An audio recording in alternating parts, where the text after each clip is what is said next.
Good evening, I'm Dennis Ward. Welcome to APTN National News. The Red Dress Alert System for missing Indigenous women, girls, and Two-Spirit is now one step closer to launching in Manitoba. A final report has now been released detailing how Indigenous community members want to see the project realized. Sav Jones reports. The final report for Manitoba's Red Dress Alert System pilot project released significant findings early Tuesday. Indigenous people do not view police as trustworthy or culturally competent when it comes to filing missing persons reports and initiating searches in the province. That's why a special alert system is urgently needed for when Indigenous women, girls, and Two-Spirit people go missing, says the report. You know, there are over 1,000 recommendations about safety for Indigenous women. So this report contains no recommendations. It's a plan to create a safer place, a safer world for our loved ones. The final report comes after a year of community consultations with MMIWG2S impacted families, survivors, and service providers to learn how best to implement a red dress alert system. Dozens of Manitoba-wide engagement sessions and more than 1,000 anonymous online surveys helped create a blueprint for the program set to go into effect next year. A family friend of 15-year-old Tina Fontaine, who was murdered in 2014, says community input makes all the difference when it comes to creating a system that works. They came to see us. They came and listened to us. They came and asked us, what do we need?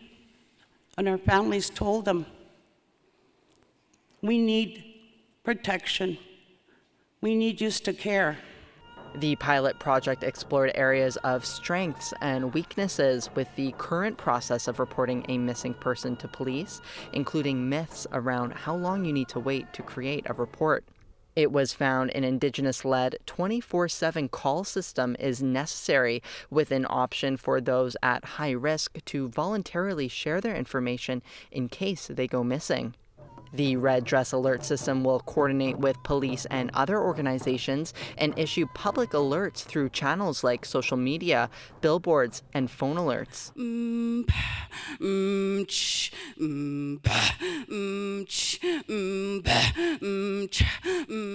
MMIWG2S family member Nikki Kamasuktisak says this project shows what Indigenous women will do to take care of their family. This Red Dress Alert project is a testament to that, to the hard work that Indigenous women have to face against colonialistic practices that are still prevalent today. The final report hopes to create a system that can ensure effective, rapid, and coordinated efforts to finding missing and murdered Indigenous women, girls, and Two-Spirit people.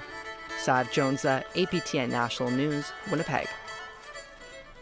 An Ontario Superior Court has dismissed a lawsuit against Manitoba Métis Federation President David Chartrand and former Métis National Council President Clem Chartier. The lawsuit had alleged Chartrand and Chartier misspent millions of dollars of MNC funds between 2019 and 2021. APTN's Fraser Needham has the details. MMF President David Chartrand says the lawsuit was never anything other than a political persecution. Well, I feel vindicated, and so does the rest of the team. It clearly was obviously seen by the court as a vengeance and vindictive utilization of the MNC funds to try to damage our names, our reputation, and the MMF's good name in government. So when you start looking at what this was all about, it was individuals trying to get vengeance. The MMF left the MNC in September 2021. Shortly after, the Métis National Council brought forward the lawsuit. The ruling says Chartrand and Chartier acted honestly and did not set out to harm the MNC and acted in the best interests of the MNC and Métis Nation. In her ruling, Justice Merritt further says, there's no evidence Chartrand or Chartier breached their fiduciary duties. They did not set out to destroy the MNC or harm it financially to benefit themselves. And there's no proof that there was any scheme or scorched earth policy against the MNC by the defendants. Chartrand says, unfortunately, the current regime of the MNC has spent millions of dollars on this litigation that could have went to legitimate services for Métis people. Well, it does damage in the context that somebody can misuse funds in that concept to try to get vengeance and use dollars that should have went to elders and youth and programs and services. That for sure is something if I was not a politician, but Métis citizens at home, I'd be very upset that they did this to the money that should have been used on us in some form or fashion. APTN News reached out to the MNC, but they declined an in-person interview. However, in a press release, the organization says it is disappointed in the outcome and it had brought the case forward in good faith and is still reviewing the decision. Fraser Needham, APTN National News, Ottawa. Quebec is looking to pass a provincial constitution known as Bill 1. It states that First Nations and Inuit exist within Quebec, but the proposed constitution focuses on French culture. It states that Quebec people form a nation. The question of where Indigenous sovereignty fits within this bill is being challenged. Quebec Justice Minister Simon Jolin Barrette tabled the bill in August of this year. He said he consulted with First Nations, but the Assembly of First Nations Quebec and Labrador says otherwise. AFNQL Regional Chief Francois Veropal says the AFNQL does not speak for chiefs across Quebec, but he said the minister must meet with chiefs for consultations himself. The AFNQL invited Minister Jolin Barrette to meet with chiefs across Quebec to discuss the bill. A meeting was held Tuesday in downtown Montreal. Je suis venu rencontrer les différents chefs des différentes communautés de partout au Québec pour qu'on ait pu échanger sur la question de la Constitution. Alors, ça a été une discussion très positive. On est à l'écoute et on prend note des commentaires qui nous ont fait part. I really don't think, very humbly, that Quebecers don't want to build a Quebec without First Nation. And I think this is our vision, to build together, to coexist, really coexist. And on the ground, I think it does happen. But at the political level, it's another story. So we're still working on that, and this has been the message that we share to the minister this morning. And even though he kind of tried to reassure us that it won't affect our rights, it won't affect our relationship, this is not the reading that we do of the bill that is presenting as of now. The federal court has ruled in favor of Frog Lake First Nation member in a case over access to Band Council resolution documents. Community members have been calling for more transparency from their leadership since 2021. APTN video journalist Rachel May spoke with some of the people behind the court case. I want to see corruption go away in our community eventually. I know it's going to be a process. Member of Frog Lake First Nation near the Saskatchewan-Alberta border, Hans McCarthy, took Indigenous Services Canada to court with support from the Canadian Taxpayers Federation. APTN National News reported in 2021 that Frog Lake's trust fund, which held $102 million in 2013, had dropped to just $3 million by 2019. Following that report, McCarthy filed an access to information request for Frog Lake Band Council resolutions to see where that $99 million went.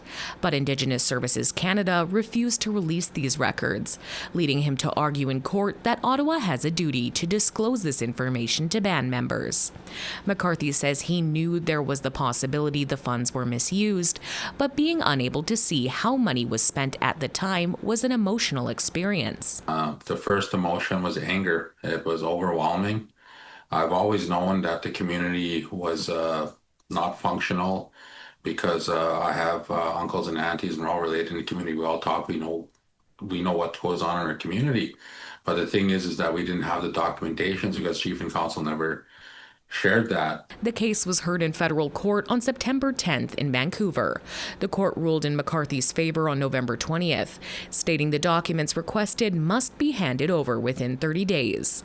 McCarthy hopes seeing the Band Council resolutions will shed light on where the money went and help inform people how to vote in future elections. The Canadian Taxpayers Federation supported McCarthy in court. Director Gage Hobrick said doing so fits their mandate to hold governments, including First Nation band councils, accountable. Me and Hans have talked about this a lot, that anyone who lives in a regular municipality, a provincial government, you can usually go to the provincial government's website, the municipality's website, and find pretty detailed financial information, and that it's important to you as a taxpayer to kind of hold your own government accountable. But in many First Nations communities, that's just not the case. Hobrick and McCarthy says this isn't just a win for Frog Lake First Nation, it's a win for all First Nations seeking transparency from their leadership. Rachel May, APTN National News, Saskatoon. Time for a quick break. Still to come, the latest on that grizzly bear attack near Bella Coola. Stick around.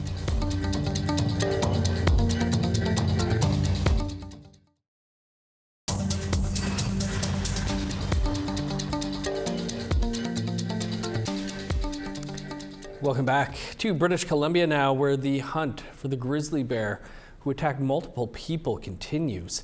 APTN's Tina House has this story. It's been nearly a week since 11 people, mostly children, were attacked by a mother grizzly bear near Bella Coola, and the hunt for the bear continues. Deputy Chief Kirsten Milton says 4 people were flown to Vancouver for treatment in hospital. We know that they're still receiving medical care. We're just giving space for the families to give their own updates. They've asked us not to do that for them, so we've just offered them support and help in any way we can, especially when they return as well. Chief Sam Schooner says his community is still reeling from the attack. We're surrounded by bears. We shared the territory with the bears for, thousands and thousands of years, and like Kirsten had mentioned that these instances rarely happened with our people, but probably one of the highest densities of grizzly bears, but not only grizzly bears, black bears, cougars, wolves, wolverines, you name it, we have it. Roseanne Mack is the grandmother of one of the children that was medevaced to Vancouver. She has a fractured shoulder, fractured elbow, and a fractured ankle. Ankle and arm will have to have pins put in them. Meanwhile, the hunt continues for the grizzly mother and her 2 cubs. The community shelter-in-place order is still in effect. 8 conservation officers have been deployed to the site with a focus on finding out what happened, as well as capturing the offending bear. We are investigating the site, collecting physical evidence and evidence that could be used for forensic needs to match the bear in question. Capture mitigation techniques have been set to capture and evaluate the bear in question. We get daily updates from the conservation officers and RCMP, but at this moment they still have all their additional resources within the territory, and they're still looking for the bear, so we're just giving them the space to do that. Without having any interference or putting anybody else in danger. Chief Schooner says he's grateful everyone survived and thankful for all the first responders, including community members who raced in to take the children out of harm's way. To watch it all come together and to have the outcome that we have, that our heroes stepped up like they did, and the stories that still continue to come in is nothing short of a miracle, but instills pride in, for me in my community. We know what we have in our people.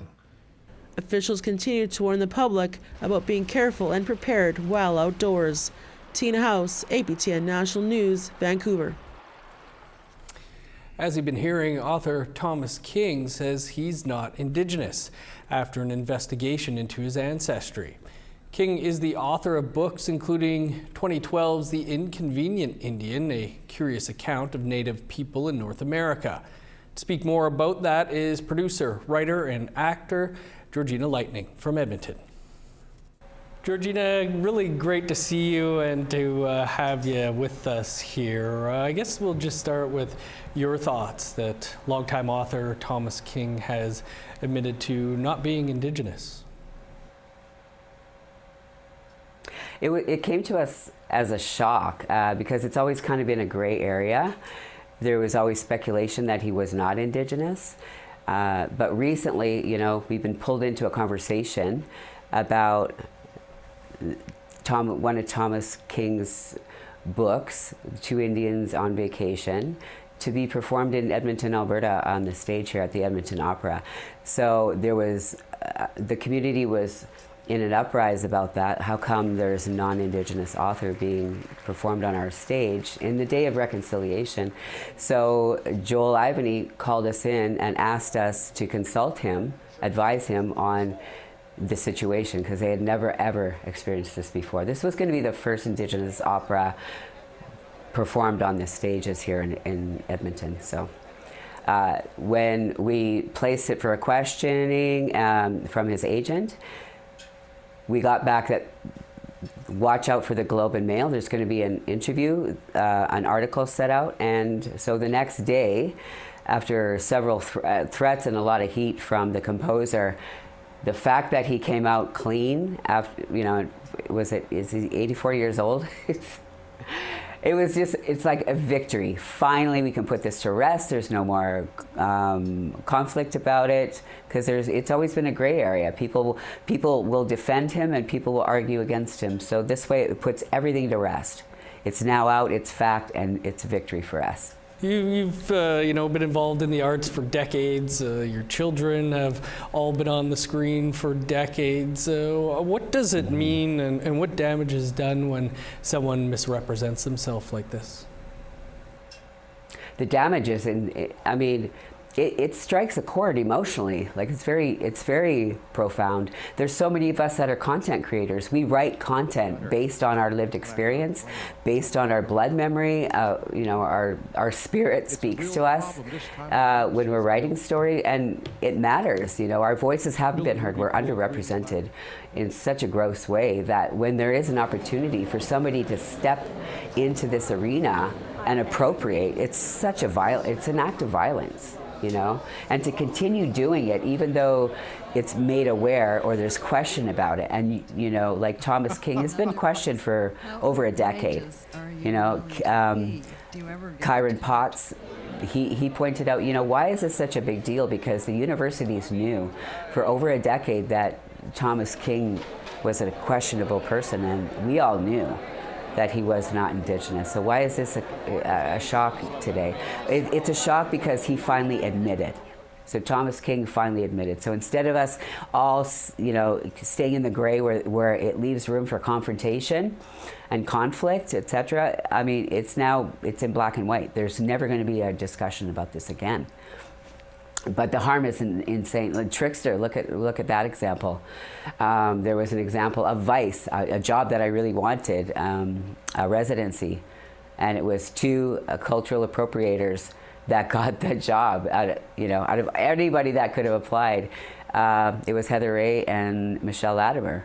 I wanted that job, and I didn't get it because they're better at persuasion. We were just talking about the art of persuasion. I'm not great at that, I guess. So, there's a lot of losses. The whole cast and crew that were on Trickster, when I heard of the questionable genealogy of of Michelle Latimer, pardon me, I immediately the same day wrote a letter to her, and I asked her, I said, I have an Indigenous company, 100% owned and operated. Can we acquire the rights and keep this train moving? Because there's so many people involved in this, in front of and behind the scenes. A lot of cultural representation from Kitimat Nation, and this is Eden's story. Like, it's Indigenous authored. And so let's keep it going, but she refused to give up the rights. And so look at that, whole production was canceled. And that was a big deal. We were emotional for a while on that one, we're all bruised by that one. So, yeah, and it continues to happen. And in the meetings, it's like, there's so many authors that you could write an opera. Richard's my neighbor, Richard Wagamese, Richard Van Camp, and more of Eden's books. Like, we have a lot of authors here, Christy Belcourt. Take one of their pieces and write an opera to it. Somebody who's bona fide, Georgina, it's not fair to take space. Yeah, we'll have to leave it there, but it was great to see you, and appreciate you taking some time for us. My pleasure. Thank you for covering this. Hi. A new episode of Face to Face is just minutes away. We'll bring you a preview after the break.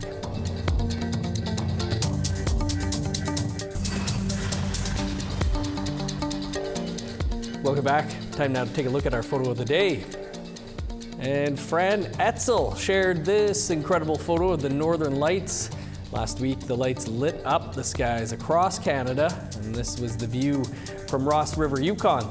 Thanks, Fran. Remember, you can send your photos to share@aptn.ca for the chance to be our next photo of the day.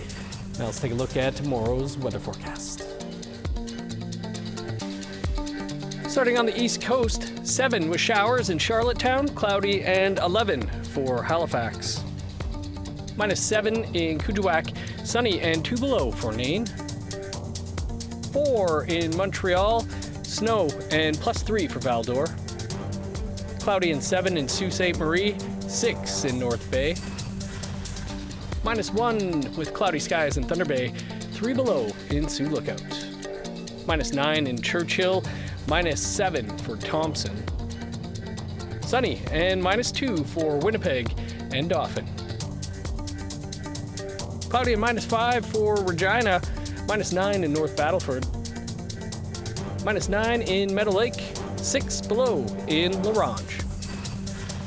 In northern Alberta, -12 in High Level, 10 below for Fort Chippewa. +1 in Lethbridge, -6 in Medicine Hat. 8 in Vancouver, +3 for Kamloops. -1 for Prince George and Smithers. -21 in Old Crow, 11 below for Whitehorse. -14 in Yellowknife, 15 below for Norman Wells. -20 in Sax Harbor, 17 below for Inuvik. -15 in Chesterfield, 20 below for Baker Lake. -19 for Resolute, -8 in Iqaluit.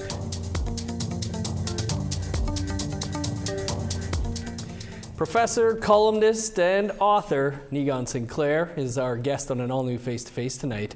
We discuss the 10th anniversary of the release of the Truth and Reconciliation Commission's calls to action.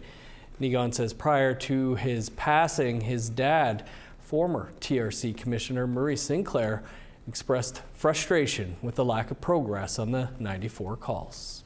The statistics are pretty frustrating in whatever way you look at it. About 14 of the 94 calls have been finished, whether we agree they're finished or not. That's generally what they're thought to be sort of completed. About 40 have been underway or some progress has been made, but they certainly have been stalled recently. Very little action has been done over this most recent federal government. And then 40, nothing has ever been done. So it's very frustrating, and I think that many of us feel that there is a lack of commitment by this current federal government, led by Mark Carney, to evoke anything other than just more resource development, kind of harking back to the days of Stephen Harper. And you can catch our entire interview with Niigaan in less than about 90 seconds from now, and watch an extended version of the interview over on our APTN News YouTube page. That's all the time we have for your APTN National News for this Tuesday. You can find much more over on our website, aptnnews.ca. I'm Dennis Ward. Marcy Miigwech. Thanks for being with us. Have a great night.